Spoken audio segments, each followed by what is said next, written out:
Bismillahirrahmanirrahim. Assalamualaikum warahmatullahi wabarakatuh. Pemirsa, senang sekali saya Tika Aziz dapat kembali menyapa Anda dalam program Gema Ramadan yang selalu dinantikan menjelang waktu berbuka puasa. Dan alhamdulillah untuk episode kali ini kita akan sama-sama berdiskusi seputar ukhuwah Islamiyah. Insya Allah akan membawakan tema kita yang satu ini yaitu Prof. Nur Syam, tokoh agama Jawa Timur. Dan pemirsa jangan kemana-mana, ikuti terus Gema Ramadan.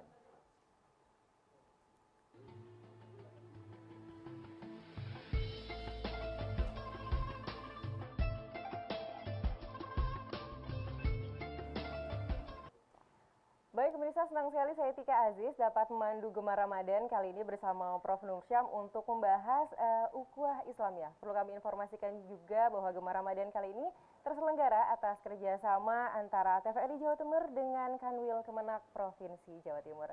Alhamdulillah sudah ada di studio TVRI Jawa Timur bersama dengan saya saat ini yaitu Prof. Nur Syam. Langsung saja kita sapa pemirsa. Assalamualaikum Prof. Waalaikumsalam warahmatullahi wabarakatuh. Apa kabar Prof? Alhamdulillah sehat, kuat, ya? Puasa, alhamdulillah. Alhamdulillah. Sibuk apa nih Prof sekarang nih Prof? Iya. Banyak kesibukan ya Prof Ramadan ya, saat ini ya? Alhamdulillah, ya sesuai dengan kapasitas. Iya.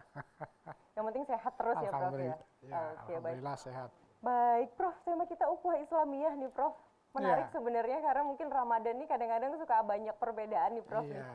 Tapi sebelum kita masuk ke sana bagaimana kita mengatasi perbedaan-perbedaan khususnya di bulan Ramadan ini, kita mungkin bisa ingatkan dulu ke pemirsa di rumah sebenarnya ukhuwah Islamiyah itu maknanya sendiri itu apa sih Prof? Silahkan Prof. Terima kasih Mbak Tika. Assalamualaikum warahmatullahi wabarakatuh. Waalaikumsalam. Bismillah, alhamdulillah, wassalatu wassalamu ala rasulillah, wala hawla wala quwata illa billah, mabadu. Para pemirsa acara Gema Ramadan TVRI yang saya hormati, alhamdulillah pada sore hari ini kita bisa bertemu dalam rangka untuk saling memberikan pemahaman tentang ukhuwah Islamiyah yang tentu sudah tidak asing bagi kita semua. Ada 3 hal yang ingin saya sampaikan di dalam forum yang sangat membanggakan ini. Yang pertama tentu kita bersyukur pada Allah Subhanahu wa taala karena kita diberi kesehatan, kita sehat, kita kuat berpuasa, dan insya Allah dengan puasa kita yang benar, insya Allah kita menjadi bagian dari la'allakum tattaqun.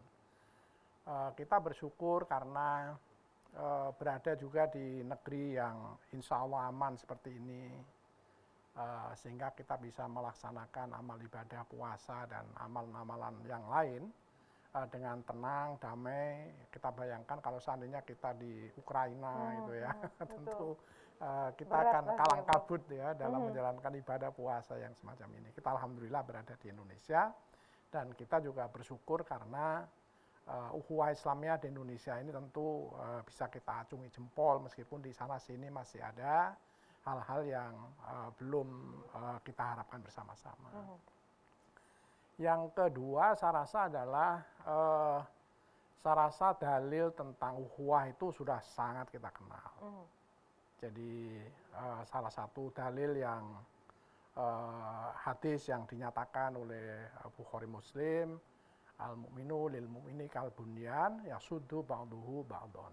Jadi antara orang beriman satu dan yang lainnya itu seperti sebuah bangunan, dan bangunan itu tentu saling menguatkan. Jadi Nabi Muhammad SAW itu mengibaratkan satu mukmin dengan mukmin yang lain, satu komunitas muslim dengan komunitas muslim yang lain, satu masyarakat Islam dengan masyarakat Islam yang lain itu seperti halnya sebuah bangunan. Jadi karena dia bangunan tentu ada bagian-bagian yang terhubung secara sistemik ya, kemudian juga saling menguatkan satu dengan yang lain. Nggak mungkin atap itu kuat kalau dindingnya tidak kuat. Tidak mungkin dinding itu kuat kalau kemudian pandasinya tidak bagus. Tidak mungkin misalnya bangunan kokoh kalau tiang-tiangnya tidak sangat kuat. Nah ibaratnya adalah seperti bangunan, sehingga kemudian makna dari ukhuwah Islamiyah itu sesungguhnya adalah persaudaraan sesama umat Islam yang saya rasa dalil naklinya sangat jelas. Sangat jelas ya. Jadi sangat jelas dan saya rasa umat Islam paham betul mengenai hadis Nabi Muhammad SAW ini, maka kemudian yang paling penting bagi kita sesungguhnya adalah bagaimana kemudian kita menegakkan ukhuwah Islamiyah ini. Baik. Menegakkan ukhuwah Islamiyah, ya, bahkan tidak hanya sekedar ukhuwah Islamiyah, tapi juga ukhuwah watoniyah kita, persaudaraan sebangsa setanah air kita, dan juga yang paling mendasar adalah bagaimana kita membangun ukhuwah basyariah. Jadi Baik. tidak hanya persaudaraan antar umat Islam, antar orang mukmin, tapi juga persaudaraan di antara sebangsa setanah air, dan bahkan adalah ukhuwah atau persaudaraan berbasis pada kita ini manusia, sama-sama manusia. Gitu. Nah ini saya rasa menjadi menarik. Itu yang kedua. Kemudian yang ketiga saya pikir adalah kita ini kan hidup dalam satu masyarakat bangsa yang multikultural. Betul sekali. Yang plural, yang multikultural. Jadi oleh karena itu maka kita juga harus berprinsip bahwa kita tidak hidup sendiri. Kita tidak hidup sendiri, kita tidak hidup dalam tempurung ya, yang kemudian tidak mengenal dunia luar kita, tetapi kita hidup dalam satu masyarakat yang beraneka ragam, ya, beraneka ragam agamanya, beraneka ragam sukunya, suku bangsanya, etnisnya dan sebagainya. Maka disinilah ajaran Islam itu menekankan perlunya kita itu melakukan ukhuwah itu. Baik. Ya, dan karena kita hidup di tengah bangsa yang seperti ini, ya maka tentu lalu pasti ada perbedaan. Ya, ada perbedaan. Misalnya yang sangat lazim di Indonesia misalnya, sudah beberapa tahun kita bisa puasa bareng-bareng, masuk puasa pertama bareng, kemudian lalu mengakhiri puasa bersama-sama. Itu kalau tidak salah kira-kira sekitar 5 tahun terakhir. Nah, kemudian lalu mulai ada perbedaan, karena perbedaannya bukan apa-apa, karena memang ada dalil-dalil bagi mereka yang menentukan ini untuk menyatakan perbedaan. Nah, kita sebagai umat tentu lalu mau ngikut yang mana itu. Jadi kita mau ngikut yang mana, monggo saja. Yang penting adalah bahwa kita tidak saling mencela bahwa Anda salah, saya benar. Nah, itu yang saya rasa menjadi sangat penting. Jadi kita menghargai bahwa perbedaan itu adalah sesuatu yang pasti terjadi dalam kehidupan ini. Ikhtilafu ummati rahmah itu kan penting itu. Bahwa Nabi sendiri menyadari betul beliau bahwa masyarakat yang sangat plural, sangat multikultural nggak mungkin akan dijadikan satu dalam pandangan, paham, sikap, perilaku. Pasti ada perbedaan. Nah, oleh karena itu lalu ikhtilaf di antara umat itu adalah rahmat. Yang penting adalah bagaimana kita menjaga rahmat, ya. Jadi kita menjaga nikmatnya rahmat, jangan kemudian kita merusak nikmatnya Allah SWT yang berupa rahmat itu. Itu yang saya rasa menjadi sangat penting di tengah kehidupan kita. Jadi terkadang ada yang sholat 8 rakaat untuk untuk taraweh, ada yang 20. Ada yang pakai kunut, ada yang tidak. Marilah, nggak apa-apa. Kita bisa milih kok mana yang kita ingin, mana yang kita sukai, mana yang menurut kita benar gitu ya. Karena agama kan selalu membawa kebenaran yang seperti itu. Nah, mana yang kita yakini, mari kita lakukan. Yang penting prinsipnya adalah jangan saling membuli. Betul. Nah, itu yang penting. Jadi jangan membuli, jangan menganggap bahwa yang kami lakukan ini yang paling benar sendiri gitu ya, yang lain-lain cuma sendiri salah. disalah-salahkan, bahkan dibenci ya Prof. Iya, itu yang penting. Ya, biarkan aja lah. Kita nikmati perbedaan. Ya, kita nikmati perbedaan. Karena dan justru dengan Prof ya. Iya, kita nikmati perbedaan. Kalau kita bisa menikmati perbedaan, insya Allah aman. Ya, saya selalu menyatakan apa yang pernah dinyatakan oleh Pak Hasyim Muzadi almarhum. Yang sama jangan dibedakan, yang beda jangan disamakan. Gitu. Ya pastilah ada yang beda, ada yang sama.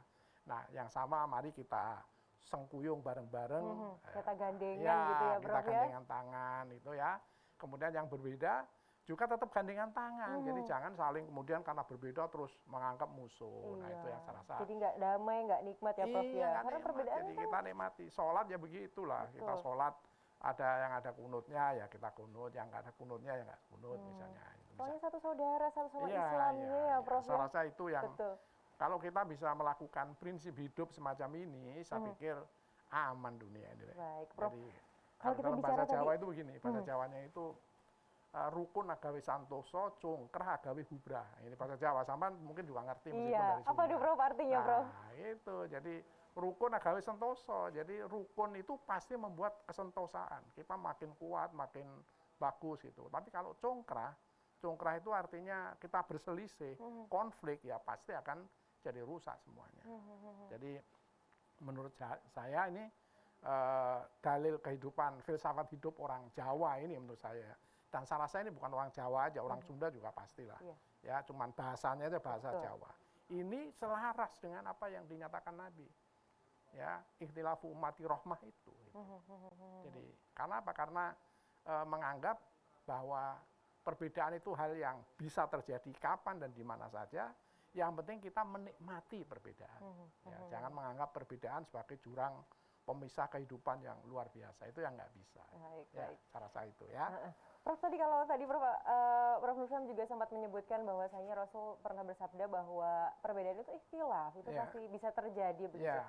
Apa di zaman Rasulullah juga sering kali terjadi begitu, Prof, perbedaan-perbedaan itu? Tidak ada sesuatu yang lepas dari konteks sosial zamannya. Jadi ketika Nabi menyatakan ikhtilafu ummati rahmah itu, beliau pasti melihat pada zamannya pun juga sudah terjadi ikhtilaf, perbedaan-perbedaan itu. Jadi artinya menurut saya ada konteks sosial ya yang mendasari mengapa Nabi menyatakan seperti itu. Jadi makanya kita tidak usah heran lah. Jadi kalau ada perbedaan, yang penting itu kalau dalam bahasa Jawa, ojo gumunan itu. Apa itu, Prof? Ojo gumunan itu, jangan kita ini kok gumun itu apa ya? Gumun itu jangan heran itu ya. Jangan heran hidup ini. Jadi ada persamaan, ada perbedaan, ada pandangan A, pandangan B, ada pandangan lama, pandangan baru, ada yang tetap, ada yang berubah. Itu sudah semuanya itu adalah sunnatullah macam itu. Sunnatullah yang kita harus pelihara supaya hidup menjadi damai dan tenang. Apalagi sekarang ini kita kan sedang di tengah media sosial ini. Tika, ya Allah. Betul itu, Prof. Ya. Waduh, di grup WhatsApp itu biasanya malah jadi rame ya, Prof. Waduh, jadi yang kita lihat di media sosial tuh saling membuli, saling ini meninggalkan ukhuwah namanya. Sayang sekali ya, Prof. Sayang sekali. Mestinya menurut saya media sosial itu menjadi media pendidikan, media pencerdasan bangsa. Misalnya. Media pencerdasan bangsa kalau dalam konteks beragama ya media sosial itu menjadi pencerdasan pemahaman beragama. Seharusnya itu. Tapi yang kita lihat kan akhir-akhir ini Masya Allah kayak begitulah. Nah ini maka kita di tengah media sosial yang hiruk pikuknya luar biasa kayak begini, menurut saya ya kita harus hati-hati. Ya. Kalau saya sering menyatakan saring sebelum sharing kan begitu. Saring dulu, jangan begitu ada WA masuk plak iya, dibaca langsung kadang belum dipahami ini dibaca ini. Baru judulnya biasanya. Baru judulnya kadang udah kita share. Betul. Nah, ini yang menyebabkan terkoyaknya ukhuwah Islamiyah kita. Ya Allah, sayang ya, Prof ya. Jadi seharusnya saring dulu, dipikir dulu, dipahami dulu, dilihat apa manfaatnya, apa mafsadahnya, apa madorotnya. Setelah itu baru kita share supaya tidak mencederai terhadap ukhuwah Islamiyah yang sesungguhnya sangat-sangat agung dalam ajaran Islam. Masya Allah, kalau kita menghayati ajaran kasih sayang, Rahman Rahimnya Allah Subhanahu wa Ta'ala, kita menghadirkan konsepsi ukhuwah basariyah, ya, ukhuwah Islamiyah. Itu Masya Allah luar biasa. Rasulullah itu tentu menginginkan bahwa meskipun Anda ini berbeda-beda, ayo kita satu kehidupan itu. Ya, itu kira-kira begitu. Jadi falsafahnya sangat mendalam menurut saya. Baik. Jadi kalau sebetulnya kita melihat perbedaan itu bukan jadi ajang untuk gontok-gontokan ya, Prof ya? Betul. Ya, baik. Kompetisi boleh ya, kompetisi boleh, tapi kompetisi yang bersahabat gitu. Jangan justru bermusuhan ya, Prof, jangan ya? kompetisi yang bermusuhan. Jadi nggak mungkin dalam hidup ini tidak ada kompetisi pasti. Ya pasti, tetapi bagaimana membangun kompetisi yang bersahabat gitu, jadi ya. bisa saling gandengan walaupun kompetisi ya, Prof ya. Jadi harus seperti itu, gitu Tika ya. Baik Prof, menarik sekali diskusi kita ya sore ini. Saya baru satu pertanyaan, tapi penjelasannya sudah luar biasa sekali. Kita akan kembali setelah yang satu ini ya Prof ya. Jangan kemana-mana pemirsa, tetaplah bersama kami dalam Gema Ramadan.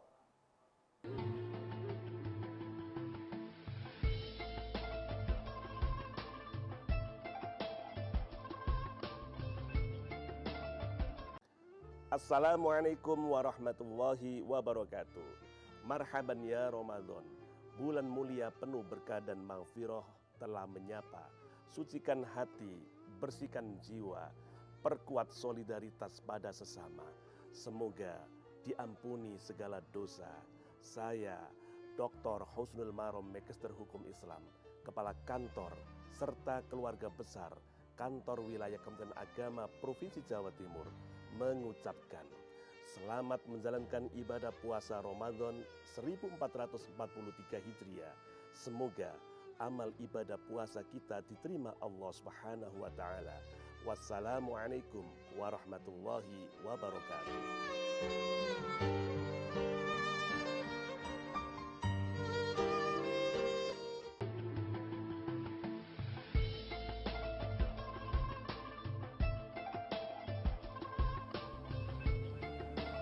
Baik pemirsa TVRI Jawa Timur dimanapun Anda berada, Anda masih menyaksikan Gema Ramadan yang terselenggara atas kerjasama TVRI Jawa Timur dengan Kanwil Kemenak Provinsi Jawa Timur. Dan pada sore hari ini, sambil menantikan waktu jelang berbuka puasa, kita sedang berdiskusi tentang ukhuwah Islamiyah. Menarik sekali bersama dengan Prof. Nur Syam. Kami juga mengundang Anda, pemirsa di rumah, untuk bergabung dalam diskusi kita sore ini di nomor 031 5678 216. Sekali lagi, 031 5678 216. Saya kembali lagi ke Prof. Nur Syam. Prof, tadi menarik sekali di segmen 1 ya Prof ya. Ternyata ukhuwah Islamiyah, terus multikultural, perbedaan itu sebetulnya bisa menjadi kekuatan tersendiri. Pertanyaan berikutnya sebetulnya adalah bagaimana kita mempotensialkan kekuatan ini Prof. Jadi sesungguhnya bahwa komunitas masyarakat itu punya potensi untuk bersatu, ya, punya potensi untuk melakukan persaudaraan, baik itu persaudaraan sesama agama maupun persaudaraan kebangsaan, persaudaraan keumatan, itu punya potensi sebenarnya. Nah, yang paling penting yang pertama adalah saya pikir kita harus open mind, open mind, atau kita menerima perbedaan. Ya, jadi kita harus hidup menerima perbedaan karena kita memang hidup dalam dunia yang penuh keanekaragaman ini. Kan nggak ada di dunia ini satu umat saja, pasti terdiri dari berbagai macam etnis, suku bangsa, bahkan juga agama dan sebagainya. Sehingga kita harus open mind bahwa ada orang lain di sekitar kita. Nah, jadi kita membuka pikiran kita, membuka wawasan kita bahwa ada orang lain, yang orang lain itu tentu juga harus kita hormati sebagai manusia yang lain. Gitu. Jadi jangan menganggap bahwa kita berpikir di dunia ini ada kita sendiri, ada kita dan kelompok kita sendiri. Tapi kita harus memahami bahwa ada kelompok lain, orang lain, komunitas lain yang berbeda dengan kita. Jadi open mind menurut saya itu yang pertama. Jadi kalau kita sudah memiliki sikap open mind ini, pemahaman tentang menerima orang lain ini, maka kemudian yang kedua kita bisa melakukan yang dalam bahasa kerukunan umat beragama disebut dengan koeksistensi. Koeksistensi. Jadi koeksistensi itu artinya bahwa kita menerima kehadiran orang lain, ya. Jadi kita menerima kehadiran orang lain yang berbeda dengan kita, berbeda dengan saya, berbeda dengan Tika dan seterusnya. Jadi dan Allah memang menciptakan ini bagian dari sunatullah bahwa di dunia ini memang terdiri dari bersuku-suku, berbangsa-bangsa, dan itu adalah dalam kerangka untuk lita'arufu, untuk saling memahami, saling mengenal, saling memahami satu dengan yang lain. eh, jadi kita menghargai orang lain ini sebagai bagian dari ukhuwah basariyah. Jadi ukhuwah watoniyah dan ukhuwah basariyah. Jadi kalau tadi tema kita akan berbicara tentang ukhuwah Islamiyah. Jadi ini adalah ukhuwah yang berciri khas sesama umat Islam. Baik. Jadi ini kan ya, Prof, saya rasa kalau sudah sesama umat Islam ya sudah satulah gitu. Ya satulah sholatnya yang wajib sehari ya lima kali gitu. Kalau ada yang 6 kali ya berarti salah lah. Ya kemudian hajinya juga di satu tempat, semuanya di Arab Saudi ya, di Mekah ya. Jadi hajinya juga sama-sama di sana. Sama yang umum-umum semuanya udah sama. Ya, yang umum sama. Kalaupun kemudian di antara yang umum ini ada sesuatu yang berbeda, ini adalah kekhasan itu. Jadi menurut saya kalau dalam bahasa keilmuan saya itu ada pola umum yang berlaku mendasar. Jadi ini ukhuwah Islamiyah itu basisnya di situ. Ada pola umum yang berlaku mendasar. Sholatnya sama, Tuhannya sama, nabinya sama, kitabnya sama, sholatnya 5 kali sehari, wajib sama, semuanya sama. Ini adalah pola umum. Pola umum yang berlaku bagi semuanya. Itu. Nah, tetapi ada yang pola khusus. Yang pola khusus itulah yang membedakan antara satu golongan dengan golongan lain di dalam Islam. Kita tidak bisa mengingkari bahwa di dalam Islam tidak ada golongan, ada. Secara empiris ada, secara realitas ada. Dan itulah yang kita hargai. Ya termasuk yang tadi itu misalnya kemarin puasanya hari apa? Hari Sabtu, ada yang Sabtu ya. Ada yang Ahad misalnya. Ya ada Sabtu, ada Ahad. Oke lah. Ini bagian dari dinamika kehidupan. Tapi bagian dari dasarnya kan sama-sama puasa bulan Ramadan. Yang penting puasanya. Jadi nanti mungkin akhirnya ada yang 29, ada yang 30. Jangan prinsipnya begini. Kalau puasa saya ikut memulainya ikut yang akhir, kemudian kalau puasanya saya ikut yang duluan ya jangan, itu nggak boleh pengen begitu. Dapat sedikit, itu kan. Dipermudah nanti ya. Kalau itu pahalanya pahala minimal nanti. Iya, sayang sekali ya Prof ya. Pahalanya jadi pahala minimal. Jadi kita harus cari yang maksimal. Jadi sesuai dengan prinsip yang sudah kita yakini. Jadi, nah kalau sudah semuanya satu begitu, itu namanya pola umum, berlaku bagi semua. Ya, berlaku bagi semua. Dan itulah yang kemudian mendasari kita harus membangun ukhuwah. Ya, tapi caranya apa tadi? Open mind kita. Jadi open mind. Jadi sehingga kita tidak eksklusif. Tidak eksklusif, tidak kemudian memandang bahwa yang kita pahami paling benar sendiri. Itu prinsip. Sebab kalau sudah prinsip hidup ini saya paling benar sendiri, waduh itu sudah malapetaka. Itu jangankan dalam hal kerukunan umat beragama, kita dalam berkeluarga atau saya suami dengan istri aja itu udah jadi celaka ya Prof ya kalau begitu ya Prof ya. Suami istri aja kan ada perbedaan pendapat nih terkadang. Iya, sering kali terjadi ya Prof. Sering. Jadi suaminya inginnya ini, memutuskan ini, yang istrinya memutuskan yang beda. Nah, kita kan harus ada negosiasi nih. Ada negosiasi, ada titik temu ya. Ada titik temu. Nah, titik temunya itu yang kita sebut sebagai pola umum berlaku mendasar. Jadi disepakati nih. Jadi perbedaan-perbedaan ini disepakati apa yang mempersatukan? Tadi sholatnya sama, nabinya sama. Kan semua umat Islam yang ini kan pasti mengaku Rasulullah Muhammad SAW sebagai nabi kita. Betul. Kan tidak mungkin berbeda. Jadi kalau ada perbedaan di tengah-tengah umat Islam begitu ya Prof, ya supaya ukhuwah Islamiyahnya tetap terjaga, kita harus kembali ke pola umum. Pola umumnya sama nggak? Kalau sama, kita harus gandengan tangan. Kalau khusus itu nggak masalah ya Prof ya. Iya. Jadi kita harus gandengan tangan dalam rangka untuk tadi itu ketemunya pemikiran, sikap, perilaku dan seterusnya. Baik. Ini menarik sekali, luar biasa Prof. Nah, kemudian yang ketiga ini adalah pro eksistensi. Jadi tidak hanya sekedar tapi pro. Jadi kita bisa merajut kerjasama. Baik. Nah Prof, kita lanjut lagi setelah yang satu ini ya Prof ya. Kita angkat dulu teleponnya. Assalamualaikum. Halo, assalamualaikum. Waalaikumsalam warahmatullahi. Baik, Pak, dengan Bapak siapa di mana? Dengan Pak Yahya di sini, di Surabaya ini. Iya, dengan Bapak siapa? Mohon maaf. Pak Yahya. Pak Yahya di Surabaya. Baik, Pak Yahya di Surabaya. Silahkan pertanyaannya langsung saja dengan Prof. Nursyam. Assalamualaikum Pak Yahya. Waalaikumsalam Pak Yahya. Alhamdulillah sehat ya. Alhamdulillah. Nggih. Nggak menyikapi adanya ini loh Pak. Kalau kita adanya perbedaan kita bisa meminimalisir itu gimana? Katakan kalau ngendikannya Pak Yai tadi kita jangan merasa benar sendiri. Ya. Nah, katakan sekarang ada yang memulai puasa hari Sabtu, yang mana mungkin anggapan bagi orang-orang yang lain tidak benar karena derajatnya ini kan sudah ditentukan 3 derajat ya, dengan kesepakatan dari beberapa negara. Tapi ternyata ada salah satu ormas yang memang merasa ini katakan kategori yang mana? Katakan kalau ini yang paling benar berarti kan dia tidak bisa menerima kesepakatan dari beberapa negara yang menentukan hilal itu 3 derajat. Nah, itu aja. Mohon maaf. Terima kasih.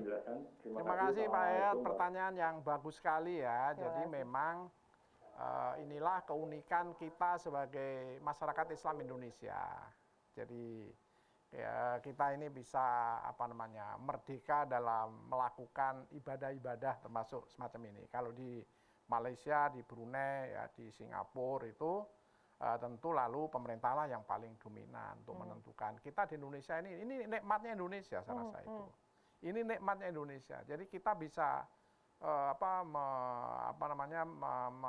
melakukan perbedaan-perbedaan yang itu tentu ada dasarnya. Jadi seperti yang kita ketahui ada sekelompok yang menyatakan bahwa yang penting hilal sudah wujud. Itu yang dinyatakan dengan wujudul hilal. Jadi selama dalam perhitungan, dalam hisab ya itu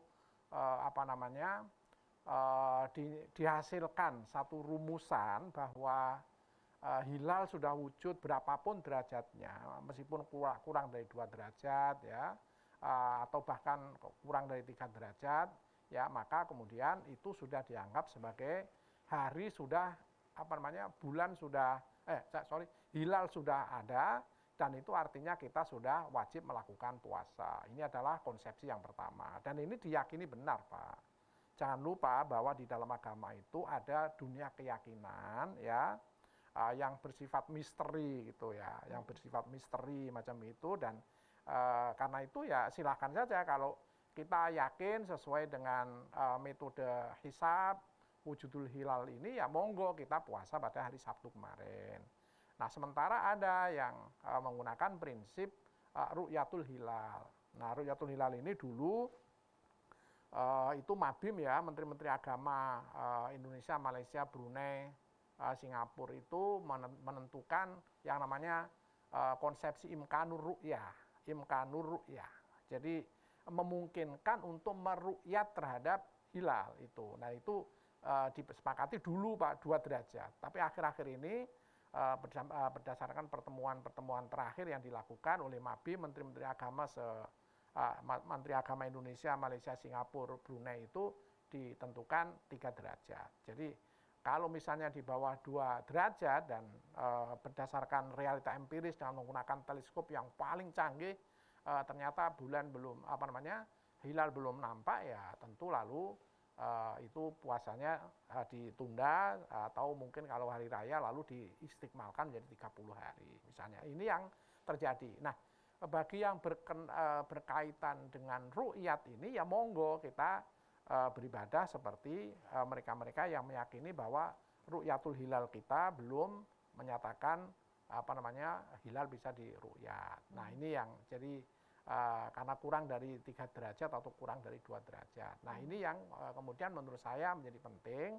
Tapi sekali lagi Pak ya, jadi sekali lagi bahwa dua-duanya ini punya dasar yang kuat.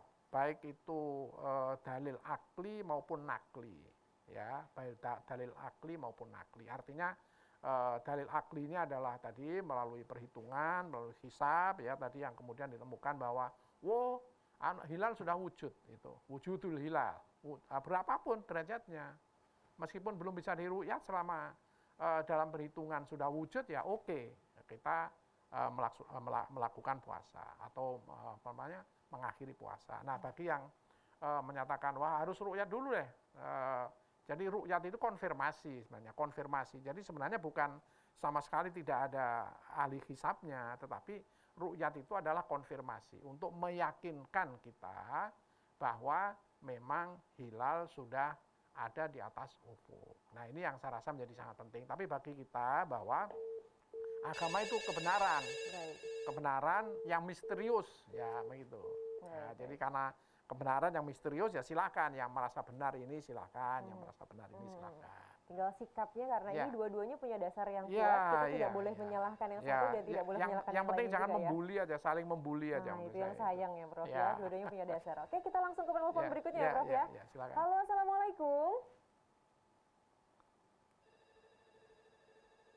Halo, Assalamualaikum. Dengan siapa di mana? Waduh, sayang sekali sepertinya terputus nih Prof. Kita lanjut tadi ya Prof ya. Tadi Prof Nursyam sempat menyebutkan caranya sebetulnya yang pertama adalah open minded, yang kedua adalah koeksistensi, dan yang ketiga tadi sempat terpotong, silahkan Prof. Proeksistensi. Proeksistensi. Jadi ini level paling tinggi ya kalau proeksistensi ini. Jadi kita tidak hanya sekedar menghargai keberadaan orang yang berbeda dengan kita, tetapi bahkan kita bisa melakukan kerjasama di antara satu dengan yang lain. Ini levelnya sangat tinggi karena apa namanya? Karena ini sudah membuka wawasan bahwa kita ini bisa saling berbagi.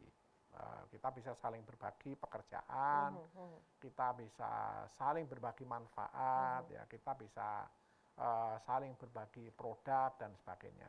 Ini saya rasa level yang paling tinggi, dan kalau bisa seperti ini, wah ini luar biasa menurut saya. Sudah level yang sangat tinggi. Kita bisa sampai ke koeksistensi sudah bagus, ya. Sampai di koeksistensi sudah bagus. Jadi yang penting bagi kita adalah jangan kita menganggap bahwa keyakinan kita sendiri yang paling benar, ya.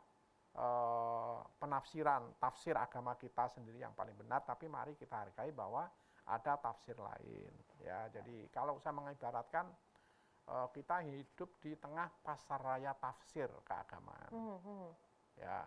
Jadi kita ini hidup di tengah pasar raya tafsir keberagamaan. Artinya jadi seperti banyak mall, pandangan-pandangan banyak pandangan, keagamaan ya Prof ya. Pandangan, banyak perbedaan, ya.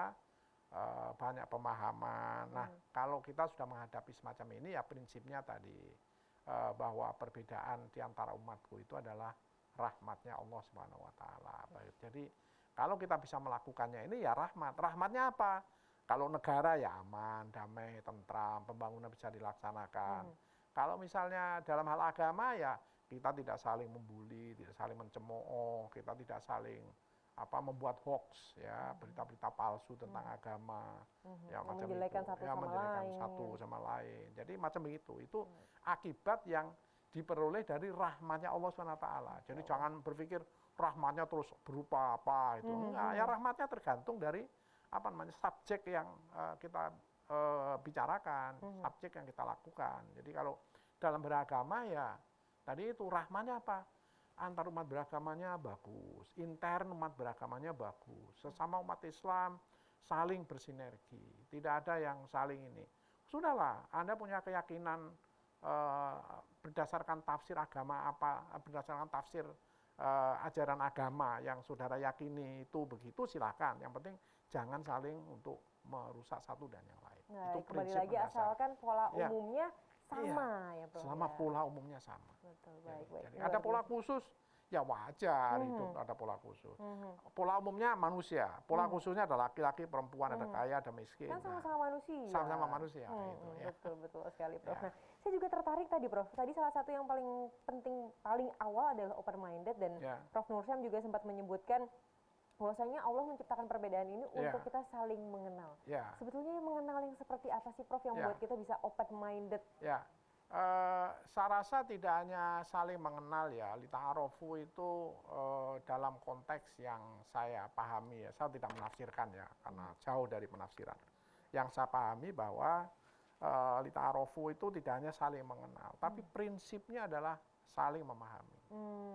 Jadi jangan hanya mengenal. Kalau saya mengenal dengan mengenal Tika, mengenal ya saya tahu, tapi bagaimana saya memahami Tika, itu penting. Atau Tika memahami saya, ya itu. Jadi prinsip mendasarnya itu adalah saling memahami.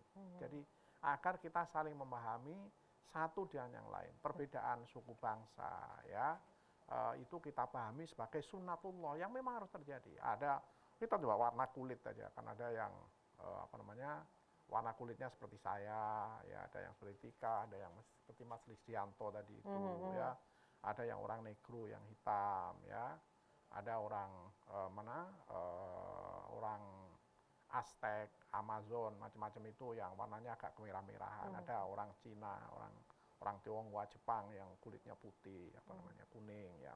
Jadi memang begitulah Allah menciptakan kita itu berbeda-beda, tetapi kita harus saling memahami perbedaan itu sebagai hal-hal yang harus terjadi di dalam kehidupan ini. Nah, itu sudahlah nikmat kalau begitu itu. Betul, Prof. Ya. Nah, saya juga tertarik nih, Prof. Tadi mengenal itu berbeda dengan memahami. Ya, nah, berarti ya. bagaimana mewujudkan atau bisa mencapai sebuah keterpahaman itu sebetulnya apa-apa saja yang harus kita miliki itu, Prof? Ya, dalam bahasa saya memahami itu jauh lebih tinggi derajatnya dibanding mengenal. Kalau mengenal itu kita hanya sekedar saya mengenal si A, dia begini. Tapi kalau kita saling memahami itu sampai terhadap dunia keyakinan mereka kita memahami, ya. Terhadap menerima, mewajari, begitu mungkin ya, Prof, ya. Jadi dunia keyakinan, terutama yang paling ribet itu kan persoalan keyakinan sebenarnya. Betul.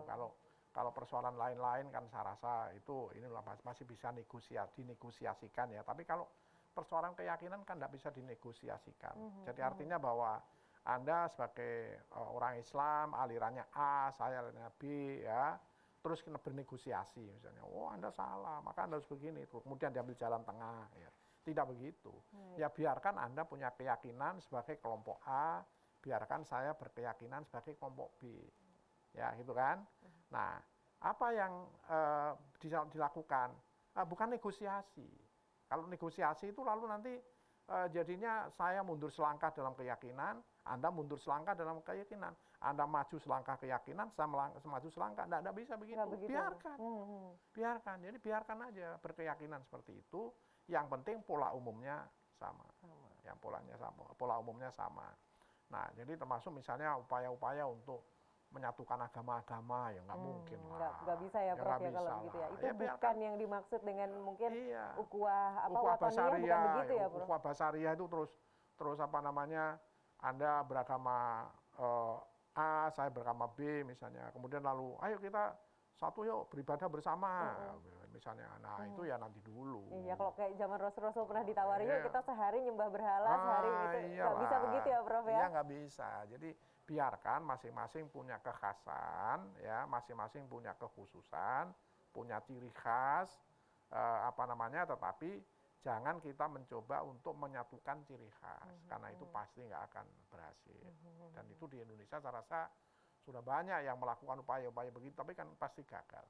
Karena tidak mungkin itulah, maka solusinya adalah ya sudah kita terima perbedaannya, gitu ya. Kita gandengan tangan aja, apa yang potensi yang dia miliki, ayo mempotensialkan yang tidak kita miliki, saling mengisi begitu ya, Prof, ya? Betul, ya. Kita take and give, ya, take and give. Apa yang saya punya untuk kemaslahatan umat, ayo kita lakukan. Apa yang saya punya untuk kemaslahatan umat, ayo kita lakukan bersama-sama. Jadi itu sudah taraf proeksistensi begitu ya, Prof, kalau ya? itu sudah sampai tahapan proeksistensi. Nah, kalau di zaman Rasulullah mungkin, Prof, mungkin bisa digambarkan, pernahkah terjadi proses proeksistensi antar umat beragama atau mungkin dalam perbedaan-perbedaan antar umat Islam sendiri gitu? Pernah terjadi nggak sih, Prof? Ya, kalau kita melihat kan ada perjanjian Hudaybiyah, ya, yang itu saya rasa sangat luar biasa dalam konteks penyatuan dalam perbedaan, penyatuan dalam perbedaan. Jadi pada masa Nabi juga Nabi sangat welcome terhadap orang-orang kafir, ya, suku-suku Quraisy yang masih belum meyakini Nabi Muhammad, ada kelompok agama Majusi, ada Nasrani, ada macam-macam itu. Nah, Nabi kan welcome terhadap mereka selama mereka tidak melakukan pencederaan, itu kan, tidak melakukan pencederaan terhadap kesepakatan yang sudah ditandatangani lah, yang disepahami bersama, kan itu saja. Selama mereka tidak melakukan pencederaan terhadap hal-hal yang sudah disepakati, dipahami, ya ngapain gitu. Nabi kan tidak melakukan perbuatan yang pernah melanggar kesepakatan. Baik. Nah itu mengindikasikan pada kita semua bahwa ayo kita kalau kita bersepakat tentang sesuatu ya kita junjung bareng-bareng. Baik. Ya jangan saling mencederai. Itu kira-kira begitu. Baik.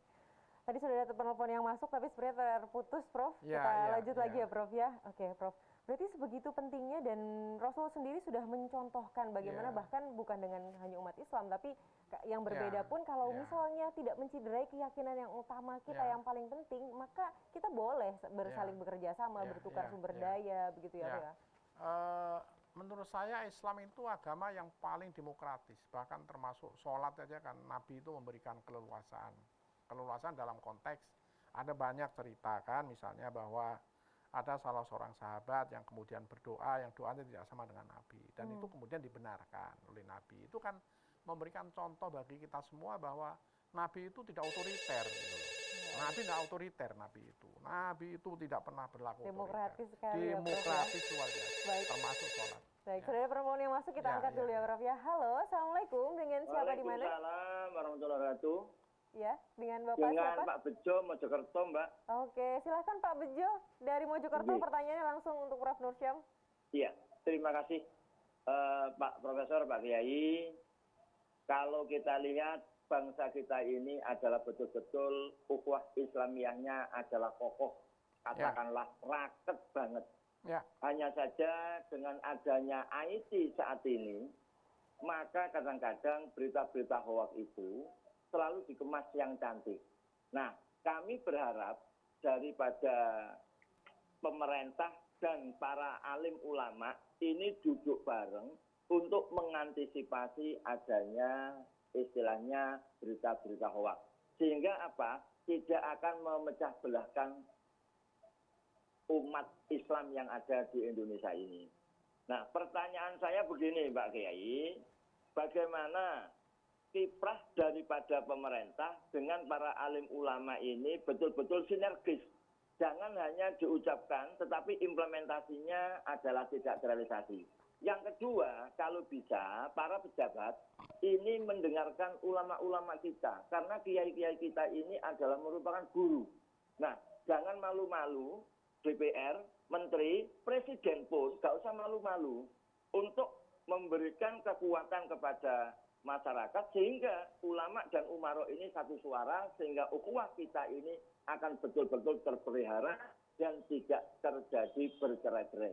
Ngapunten Yai, matur suwun. Assalamualaikum. Waalaikumsalam warahmatullahi wabarakatuh. Pemirsa, jangan kemana-mana. Terima kasih Pak Bejo atas pertanyaannya, Prof. Tapi sepertinya kita harus break dulu sebentar ya, Prof. Silakan. Pemirsa, jangan kemana-mana. Kami akan kembali dengan jawaban-jawaban dari pertanyaan tadi dan juga rangkaian topik yang tidak kalah menarik. Jangan kemana-mana, pemirsa. Tetaplah dalam Gema Ramadan.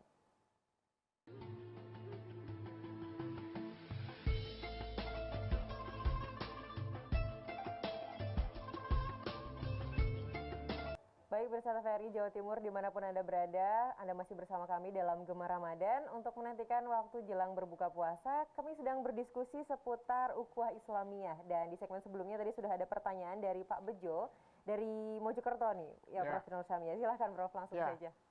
Nama yang bagus Bejo ya, waduh Masya Allah. Jadi orang hidup kalau Bejo itu sudah sangat luar biasa itu. Untung ini jangan hanya untung materi, tapi juga untung spiritual, itu penting. Ya. Nah, saya senang namanya ini ya. Pak Bejo ya, jadi saya tadi telah menyinggung sedikit ya tentang ini kan informasi itu di tangan kita sebenarnya itu sekarang ini. Jadi kita yang mengelola, memanage informasi. Kita ini sekarang lagi berkuasa dalam rangka untuk memanage informasi, baik yang masuk maupun yang keluar. Nah, oleh karena itu lalu tadi saya nyatakan bahwa kalau ada informasi yang masuk ke kita, coba kita saring dulu, ya, kita saring dulu, baru kita share. Kalau kita nggak paham, taskhehkan pada orang yang ahli, ya, jangan kita berlagak paling ahli, ya, itu nggak boleh. Jadi menurut saya, kalau ada informasi apapun yang datang kepada kita jangan langsung nge-share ke grup lain, ke WA grup lain, ke mana-mana, tapi kita dalami dulu, kita pahami ya. Kita pahami, kita baca pelan-pelan, hati-hati, kita pahami. Kemudian kalau kita sudah mengerti maknanya, apa tujuannya, lalu kita perhitungkan juga aspek untung ruginya. Kalau misalnya tidak menguntungkan bagi ukhuwah Islamiyah, ya jangan di-share, karena itu akan membawa madorot bagi ukhuwah Islamiyah itu sendiri. Jadi saring sebelum sharing, saring sebelum sharing. Yang kedua adalah check and recheck. Ya, check and recheck. Jadi kalau ada informasi-informasi itu kita cek dulu kebenarannya. Jadi jangan langsung kemudian ada berita langsung kita share, apalagi itu yang berpotensi untuk merenggangkan ukhuwah Islamiyah kita. Ya, jadi itu menurut saya dua prinsip ini yang penting bagi kita, karena sekarang ini yang punya otoritas ya, yang punya otoritas pemberitaan itu bukan lagi pemerintah. Bukan satu pintu seperti Wah, dulu iya, ya, Prof ya. Kalau di zaman dulu bisa satu pintu pemberitaan. Sekarang ini kan ketika media sosial ini sudah seperti ini, maka kendali terhadap informasi itu ada di tangan kita. Kita yang memanage informasi. Jadi makanya kita harus cerdas. Ya, ada literasi media sosial itu penting ya, Mbak Tika ya. Jadi ada literasi media sosial. Jadi literasi bermedia itu dalam kerangka untuk memahami bahwa ada konten-konten yang benar, ada konten-konten yang menyesatkan, yang hoax-hoax, yang bullying, yang membuli, yang macam itu ya jangan di-share lah. Gitu. Yang kira-kira itu bisa berakibat jelek terhadap ukhuwah Islamiyah, bahkan juga jelek terhadap relasi antara pemerintah dengan umat Islam. Ya itu menurut saya jangan kita share aja gitu loh. Baik. Ya. Harus cerdas betul, kita cerdas menyikapi macam ini. Nah sekarang bagaimana dengan pemerintah? Sebenarnya pemerintah kan sudah punya regulasi-regulasi yang terkait dengan ini. Bahkan misalnya juga Kementerian Agama juga punya surat-surat edaran, punya peraturan Menteri Agama dan seterusnya, yang semua itu sebenarnya kalau saya memaknai bahwa sebenarnya pemerintah, negara, kementerian itu punya kewenangan untuk mengatur lalu lintasnya ini. Tapi juga harus dipahami bahwa misalnya yang disampaikan oleh Menkominfo misalnya bahwa ada 1.000 kanal media sosial ditutup, besoknya muncul 1.000 juga. Jadi artinya pemerintah ini berperang melawan kecepatan media sosial yang luar biasa ini. Nah, oleh karena itu maka siapa yang menurut saya penting menjadi penyaring? Kita yang jadi penyaringnya. Kalau kita nunggu pemerintah ya dalam hal menyaring begini, wah ini pemerintah ini berpacu juga.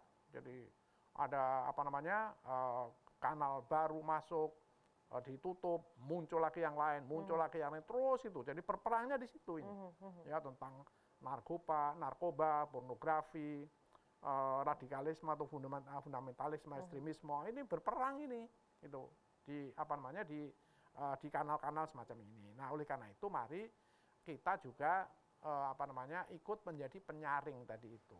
Ya, kita ikut menjadi penyaring agar kita juga dalam tanda petik tidak semakin memperkuat terhadap kekisruhan media sosial yang semacam ini. Nah, kalau bisa kita melakukan ini, insya Allah kok aman kita ini. Ya, pokoknya prinsipnya begini. Kita harus berhati-hati dalam nge-share informasi yang itu ternyata tidak relevan bagi kehidupan beragama, berbangsa, dan bernegara. Itu penting. Ya. Saya rasa mungkin itu. Jadi, nah, saya setuju misalnya pemerintah dan masyarakat bernegosiasi, ya. Misalnya, jadi kita sudah punya regulasi-regulasi, ya. Ada undang-undang ITE, ada macam-macam, ada surat edaran Menteri Agama dan sebagainya, ya. Nah, itu mari kita negosiasikan. Jadi saya rasa para ulama, para kiai, ya, para masyayikh itu lalu bisa bernegosiasi dengan pemerintah, dalam hal ini aparat-aparat negara, baik di daerah maupun di pusat, itu bisa melakukan koordinasi dalam corak yang tadi saya nyatakan, misalnya adalah bagaimana membangun literasi media supaya masyarakat kita itu melek teknologi informasi ini. Gitu. Cerdas dalam menyikapi informasi. Ya. Kita ini kan masyarakat transisi kan. Betul sekali, jadi Prof. ada ada media sosial yang bebas sangat luar biasa gitu. Nah, kita masyarakat transisi yang terkadang kita ini tingkat literasi media kita dalam rangka melihat efeknya kayak apa tidak kita perhitungkan. Nah, ini ada euforia namanya. Ada euforia bermedia sosial. Ini yang kemudian bisa jadi masalah. Jadi bahaya tersendiri ini ya, yang Prof, mengoyak ukhuwah Islamiyah. Sayang sekali. Sayang sekali kalau kita kemudian hanya dengan begini-begini kemudian mengoyak. Jadi perang ya, Prof ya. Itu namanya cyber war ya, ada cyber war. Sekarang ini sedang terjadi namanya cyber war. Jadi perang media sosial dan ini efeknya jauh lebih besar. Karena apa? Karena terkadang ada karakter assassination-nya, ada membunuh karakter kita ya. Ini yang sesungguhnya sangat berbahaya. Mari kita tegakkan ukhuwah Islamiyah dengan cara yang arif. Ya, cara yang arif ya, supaya Indonesia yang dikenal sebagai negara dengan umat Islam terbesar kayak begini ini di dunia ini kemudian menjadi contoh bagi dunia. Betul. Ya. Beragamnya ini menjadi inspirasi untuk negara-negara lain begitu ya, Prof ya. Betul. Saya kira itu menjawab sekali, kuncinya berarti adalah di literasi bermedia sosial begitu ya, karena kendalinya adalah di kita. Saya juga mengundang pemirsa di rumah untuk kembali ikut bergabung dalam diskusi kita dengan tema ukhuwah Islamiyah bersama Prof Nursyam di nomor 031 5678 216. Sekali lagi 031 5678 216. Prof, menarik sekali ya tadi Prof diskusi kita. Nah, sedikit lagi mungkin Prof,